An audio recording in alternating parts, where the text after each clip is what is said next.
ఇప్పుడే country delight యాప్ని download చేసుకోండి. Download the country delight app now.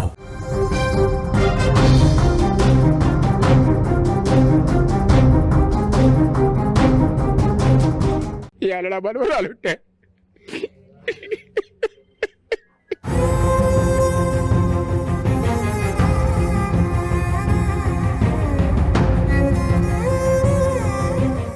కన్న తండ్రే కసాయిగా మారాడు.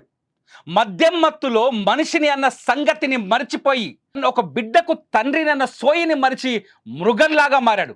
కన్న బిడ్డను 2 కాళ్ళు పట్టుకొని నేలకేసి కొట్టి చంపాడు. అభం శుభం తెలియని ఏడాది వయసున్న ఆ చిన్నారి తల్లి ఏడ్చిందనే కారణంతో పాపం ఆ పిల్ల ప్రాణం తీసేశాడు. సూర్యాపేట జిల్లా సూర్యాపేటలో జరిగిన ఈ సంఘటన ఇప్పుడు కన్నీళ్లు పెట్టిస్తోంది. ఈ సైకో నాగారం మండలం కొత్తపల్లి గ్రామంలో ఉంటాడు. అతని పేరు వెంకటేష్. అతని ఏపీకి చెందిన నాగమణిని 2 ఏళ్ల క్రితం పెళ్లి చేసుకున్నాడు ఈ సైకో వెంకటేష్. శుక్రవారం మద్యం మత్తులో భార్యతో గొడవ పడి ఆ సమయంలో గొడవ పడుతున్నాడు. గొడవ పడేటప్పుడు పాపం ఏడాది పాప కన్నీళ్లు పెట్టుకుంది, భయపడి ఏడ్చేసింది. అంతే, అప్పటికే సైకిక్ అయిన వెంకటేష్ ఆ పాప ఏడుపును చూసి ఓదార్చాల్సింది పోయి ఈ దుర్మార్గుడు ఆ పాప 2 కాళ్ళు పట్టుకొని నేలకేసి కొట్టడంతో, అక్కడ బండకేసి కొట్టడంతో పాప తల పగిలిపోయింది. ఊహించుకుంటేనే కన్నీళ్ళు వస్తున్నాయి ఈ సంఘటన. ఒక్కసారి ఆ తల్లి కన్నీళ్లను చూడండి. ఒక్కసారి ఆ తల్లి ఏడుస్తుంటే నిజంగా గుండె ద్రవించిపోతుంది. సూర్యాపేట జిల్లాలో జరిగిన ఈ సంఘటన ఇప్పుడు అందరినీ బాధిస్తోంది, కన్నీళ్లు పెట్టిస్తుంది. పాప ఎంత ముద్దుగా ఉందంటే, మేము రూల్స్ ప్రకారం ఆ పాప ఫోటో చూపించడానికి లేదు కాబట్టి మాస్క్ వేసాం. ఆ పాప చూస్తే బంగారంలా ఉంది. అరే ఏడాది కూతురును ఏ తండ్రి అయినా అలా చంపుతాడా? వీడు తండ్రా రాక్షసుడా అనిపిస్తుంది ఇప్పుడు. ఒక తండ్రి, ఈ వెంకటేష్ మామూలుడేం కాదు, బీటెక్ వరకు చదువుకున్నాడు. పోనీ తెలివి తక్కువడు కాదు, బీటెక్ వరకు చదువుకొని 2 ఏళ్ల క్రితం పెళ్లి చేసుకొని ఖాళీగా ఊళ్ళో తిరుగుతూ కొంతకాలం జులాయి స్నేహితులతో దోస్తాన్ చేస్తూ వాళ్ళతో కలిసి తిరిగి తాగుడు, గంజాయి వంటి అలవాట్లకు బానిసైపోయాడు. ఒక్కసారి కిక్కులోకి వచ్చిన తర్వాత ఎలా ప్రవర్తిస్తాడో వాడికే తెలియదు. సరిగ్గా ఇదే జరిగింది అక్కడ సూర్యాపేట జిల్లాలో. ఏదైతే వెంకటేష్ అదే చేశాడు. ఇంటికొచ్చాడు, పీకల దాకా తాగి ఇంటికొచ్చాడు. మరి గంజాయి తాగిండో తెలియదు, మందు తాగుతున్నాడని వాళ్ళ కుటుంబ సభ్యులు చెప్తున్నారు. తాగేసి ఇంటికొచ్చి భార్య నాగమణితో గొడవ పెట్టుకోవడం మొదలుపెట్టాడు. శుక్రవారం రాత్రి, అంటే నిన్న రాత్రి జరిగింది, సాయంకాలం జరిగింది సంఘటన. భార్యతో గొడవ పెట్టుకొని భార్యని కొట్టడం, వేధించడం చేస్తున్నాడు. ఆ సమయంలో పాపం చిన్నానికి ఏం తెలుసు, ఏడాది పాపకి.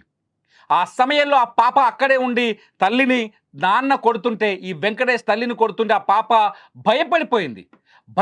భయపడిపోయి బోరున విలపించేసింది, అక్కడే ఏడ్చేసింది. నేను తిడుతూ ఉంటే, లేకపోతే ఆ ఏడుపు వీడికి, ఈ సైకోకి ఇబ్బందికరంగా మారిందో ఏమో. పాపం ఆ పసిది ఆ టైంలో లేకుంటే, అక్కడ ఆ ప్లేస్లో లేకుంటే బతికేదేమో. వెంటనే ఆ పసిదాన్ని 2 కాళ్ళు పట్టుకొని నేలకు కొట్టేశాడు. అక్కడికక్కడే రక్తపు మడుగులో పడిపోయింది ఆ చిన్నారి. ఆ చిన్నారిని కాపాడేందుకు తల్లిదండ్రులు పరిగెత్తుకుంటూ సూర్యాపేట ప్రభుత్వ ఆసుపత్రికి పరిగెత్తుకుంటూ వెళ్ళారు. ఒకసారి ఆ సీన్ చూడండి. సూర్యాపేట ప్రభుత్వ ఆసుపత్రి దగ్గర పరిగెత్తుకుంటూ పోయారు. అక్కడికి వెళ్ళిన తర్వాత పాప చనిపోయిందని చెప్పారు. సూర్యాపేట ప్రభుత్వ ఆసుపత్రికి చూడండి ఒకసారి, ఆసుపత్రి దగ్గర పరిస్థితులు చూడండి. ఆ పాప చనిపోయిందని తెలిసిన వెంటనే ఆ తల్లిదండ్రులు బోరున విలపిస్తున్నారు. బంధువులంతా హుటాహుటిన అక్కడికి చేరుకున్నారు. అందరూ ఆ పాప డెడ్ బాడీని చూసి ఏడుస్తూ బయటకు వస్తున్న ఆ సీన్ చూడండి. ఏడాది పాప ఏం చేసింది? ఏం తప్పు చేసిందా ఏడాది పాప? ఏం తప్పు చేసిందా ఏడాది పాప? ఈ దుర్మార్గుడి కడుపులో పుట్టడమేనా?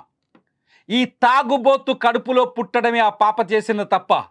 ఈ తాగుబోతు కడుపులో పుట్టడమేనా? ఈ అమాయకురాలైన నాగమణి భర్తని ఎంత కంట్రోల్ చేయాలనుకుంది, తాగుడు నుంచి కంట్రోల్ చేయాలనుకుంది.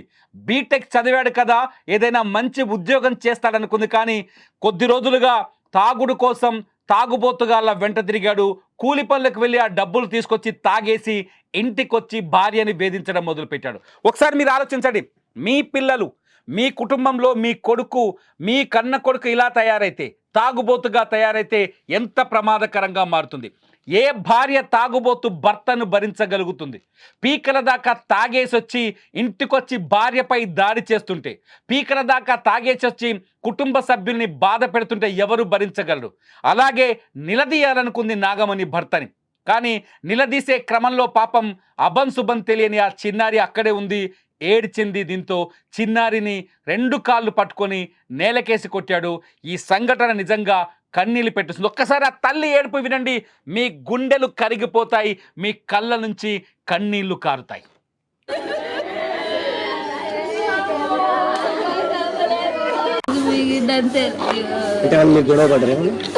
గొడవలే తాగిద్దు గద్దె లాగేసి కొట్టిద్దు.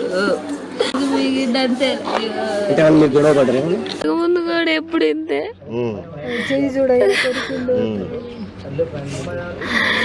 ఇంతే చేస్తుండే. నేను ఇంటికి పోయినా మా అమ్మ వాళ్ళ ఇంటికి. నేను వచ్చి వారమే అవుతుంది ఇడికి. వారంలో నా బిడ్డను కాసేసిండవు.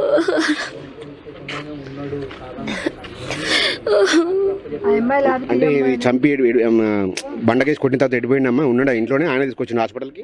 కాదుగా కొట్టి పారిపోయిండు. నేనే పిల్లలు భుజాలు వేసుకొని పోతుంటే ఇంటి ఓనర్ బండి స్కూటీ ఎక్కించుకొని వచ్చిండు. కొన్నిసార్లు ఘర్షణ జరిగినప్పుడు పోనీ ఆ పాపని నేలకేసి కొట్టిన తర్వాత వాడు మనిషిలా ప్రవర్తించాడంటే అది లేదు. ఆ పాపని నేలకేసి కొట్టిన తర్వాత అక్కడి నుంచి పరారైపోయాడు. దీంతో పాపం నాగమణి ఆ బిడ్డని భుజానికి ఎత్తుకొని ఆసుపత్రి వైపు పరిగెడుతుంటే స్థానికులు కొందరు సాయం చేసి ఆసుపత్రి దాకా తీసుకొచ్చారు. ఇంతవరకు ఆ బిడ్డ పరిస్థితి ఏంటో కూడా కనుక్కోలేదు ఆ దుర్మార్గుడు. ఇంతవరకు తన కూతురిని నేలకేసి కొట్టాను కదా, ఆ బిడ్డ పరిస్థితి ఆరోగ్యం ఎలా ఉందని కూడా కనుక్కోలేదు. పాపం ఆ చిన్నారి ప్రాణాలు కోల్పోయింది. ఈ తండ్రి కడుపున పుట్టిన పాపానికి ప్రాణాలు కోల్పోయింది. ఈ తాగుబోతు కడుపున పుట్టిన పాపానికి ప్రాణాలు కోల్పోయింది. ఈ దుర్మార్గుడి కడుపులో పుట్టినందుకు ప్రాణాలు కోల్పోయింది. నిజంగా అతను ఒక జులాయి అని వాళ్ళ కుటుంబ సభ్యులే చెప్తున్నారు. కొద్ది రోజులుగా తాగి తందనాలు ఆడుతున్నాడు, ఇలా ఎందుకు చేస్తున్నాడో నాకు అర్థం కావట్లేదంటూ ఆ జులాయి తండ్రి చెప్తున్న మాటలు వింటే నిజంగా మనకు కూడా కోపం వస్తుంది. పిల్లల్ని కంట్రోల్ చేయకపోతే వాళ్ళు పెరిగి పెద్దవాళ్ళు అయిన తర్వాత రాక్షసులుగా, దుర్మార్గులుగా, ఇలాంటి సైకోలుగా మారతారని చెప్పడానికి వాళ్ళ నాన్న చెబుతున్నా. చూడండి ఆ ముసలాయన ఎలా ఏడుస్తున్నాడో. వాళ్ళ నాన్న మనవరాలు, ఒక్కగానొక్క మనవరాలు, బంగారం లాంటి మనవరాలు, ఆ మనవరాలతో రోజు ఆడుకునేవాడు. ఆ మనవరాల్ని చంపేయడంతో ఎలా ఏడుస్తున్నాడో చూడు ఆయన. ఒకసారి వాళ్ళ నాన్న చెప్పే మాటలు వినండి. ఆ దుర్మార్గుడు ఎలా తయారాడో వాళ్ళ నాన్న చెప్పే మాటలేండి ఒకసారి. ఏ సంబంధం కూడా లేదు, నా కొడుకే కాడాడు. నేను చెప్పేది ఏం చేస్తాడే? చెడుల బాటలు ఏమైనా ఉన్నాయా? గంజాయి నిన్న నేర్చిండు సార్. ఇప్పుడు 2 నెలలు అవుతుంది. కూలి పనికి పోయిండు, ఆర పనికి, పిండి దల్ల పోయిండు. 1 నెల రోజులు ఆ లేబర్స్ తాగా నేర్చిండు. అటువరకు కూలికి పోలే, 4 పోలే. బీటెక్ చదివించిన సార్ వాడిని. బీటెక్ చదివించినా కానీ జాబ్ చేయలేడు. ఈ మధ్యన ఈ నెల రోజుల నుంచి తాగుడు మొదలు పెట్టిండు. తాగితే తలకాయ నొస్తుంది అనేది ఇటువరకు. ఇప్పుడు తాగుడుకు బానిస అయ్యిండు. వచ్చిండు. ఈ మాత్రం చేస్తాడు అని నేను అనుకోలేదు సార్. ఎందుకు అంటే ఫస్ట్ నుంచి అట్లే ఉండేవాడా? ఈ మధ్యలో అట్లా అయినా? ఫస్ట్ నుంచి అంటే ఏమో సార్, మంచిగానే ఉంటాడు సార్. ఎందుకో మరి ఒక్కొక్కసారి ఇట్లా చేస్తాడు. ఒక్కొక్కసారి తిమ్మిరి చేసి ఇట్లా చేస్తాడు సార్. వానికి ఏందో మంచిగా ఉంటే మంచిగానే, అక్క పిల్లలు అందరూ మంచిగానే ఉంటాం సార్. గంజాయి గ్రామీణ ప్రాంతాల్లో గంజాయి ఎటువంటి దుర్మార్గాలకు కారణమవుతుందో సూర్యాపేటలో జరిగిన ఈ సంఘటన సాక్షిగా నిలుస్తుంది. గ్రామీణ ప్రాంతాల్లో విచ్చలవిడిగా దొరుకుతున్న గంజాయి మనుషులని రాక్షసులుగా ఎలా మారుస్తుందో ఈ సంఘటనను చూస్తే మనకు అర్థమవుతుంది. రూరల్ ఏరియాలో గంజాయి వినియోగం పెరిగిపోయింది, గంజాయి అమ్మకాలు పెరిగిపోయాయి. అంతేకాదు అదుపు లేని మద్యం కుటుంబ జీవితాల్ని నాశనం చేస్తుంది. ఈ బంగారు తల్లి ఎవరైతే చనిపోయారో 1 ఏడాది పాప మద్యానికి, గంజాయికి మాత్రమే బలైందని చెప్పాలి. కన్న తండ్రి కన్న తండ్రి రాక్షసుడిగా ఎందుకు మారాడని ఒక్కసారి ఆలోచిస్తే ఆ వెంకటేష్ మార్పు వెనుక మద్యం గంజాయి అనే 2 దురలవాట్లు ఉన్నాయని మనకు అర్థమవుతుంది. తాగుబోతు కాకపోయి ఉంటే, లేకపోతే గంజాయికి బానిస కాకపోయి ఉంటే ఇవాళ ఆ చిన్నారి బతికుండేది. తన కన్న బిడ్డ, రక్తం పంచుకొని పుట్టిన కన్న బిడ్డనే కాళ్ళు పట్టుకొని నేలకు కొట్టాడు అంటే ఆ ప్రభావం వెంకటేష్ మనస్తత్వాన్ని మాత్రమే కాదు, ఖచ్చితంగా అతనికున్న దురలవాట్లది కూడా. అతను తాగుబోతని, గంజాయి తాగుతున్నాడని, మద్యం సేవిస్తున్నాడని కన్న తండ్రే చెబుతున్నాడంటే మనం పరిస్థితిని అర్థం చేసుకోవచ్చు. సూర్యాపేట లాంటి ప్రాంతాల్లో గంజాయి విచ్చలవిడిగా అమ్ముతున్నారా అనే పెద్ద క్వశ్చన్ ఇక్కడ మనకు ఉత్పన్నమవుతుంది, అతిపెద్ద ప్రశ్న. నిజంగా ఈ దుర్మార్గాన్ని తలుచుకుంటే గుండె ద్రవించిపోతుంది. ఎవరికైనా బిడ్డలున్నారు, పసిబిడ్డని అల్లారు ముద్దుగా చూసుకుంటాం. చీమ కరిసిన మన బిడ్డకు ఒక చీమ కరిచినా మనం తట్టుకోలేం, కాలికి చిన్న ముళ్ళు గుచ్చుకున్నా తట్టుకోలేం. అటువంటి సున్నితంగా చూసుకోవాల్సిన పసిబిడ్డని కాళ్ళు పట్టుకొని నేలకు కొట్టాడంటే వాడి హృదయం ఎంత కఠినంగా, ఎంత నిర్దయగా మారిందో మనం అర్థం చేసుకోవచ్చు. ఇంత క్రూరంగా ఎందుకు ప్రవర్తించాడు అంటే కేవలం మద్యం గంజాయి. మళ్ళీ చెప్తున్నాను, గంజాయి మత్తులో, మద్యం మత్తులో జరుగుతున్న దుర్మార్గాలకు నిలువెత్తు నిదర్శనం ఇవాళ సూర్యాపేటలో జరిగిన ఈ సంఘటన. మీరేమనుకుంటున్నారు? వెంకటేష్ లాంటి వ్యక్తుల జీవితాల్ని నాశనం చేసి వాళ్ళని క్రిమినల్స్గా మారుస్తున్న ఈ మద్యం గంజాయి అలవాట్లని తిప్పి కొట్టాలంటే ఎటువంటి చర్యలు తీసుకోవాలి? మీరేమనుకుంటున్నారో ఈ వీడియో కింద కామెంట్ చేయండి.